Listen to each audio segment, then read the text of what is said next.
नमस्ते दोस्तों। आज के न्यू ब्लॉग में आप सब लोग को स्वागत है। तो जैसे मैं बोला था, मैं सैटरडे को दोस्त के घर गया था, वो ये नाला सुपारा में था। अभी मैं रिटर्न कर चुका हूँ।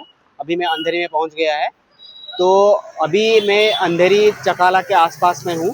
तो अभी देखिए, ये मुंबई में ना तो रात नहीं होता। यहाँ पे सारे लोग अपने तो काम करते रहेंगे, मतलब सारे लोग बिजी है। तो अभी मुंबई में रात नहीं। मैं अंधेरी में रहता हूँ। मेरे जो दोस्त है ना, वो नाला सुपारा में रहता है। तो ये बहुत दूर है, क्योंकि मैं सैटरडे को गया था। आज मंडे है, तो मंडे आज ऑफ था। तो मैं आज रिटर्न आ गया हूँ रूम के पास। तो अभी देखते, कल ऑफिस वगैरह है तो काम चलता रहेगा।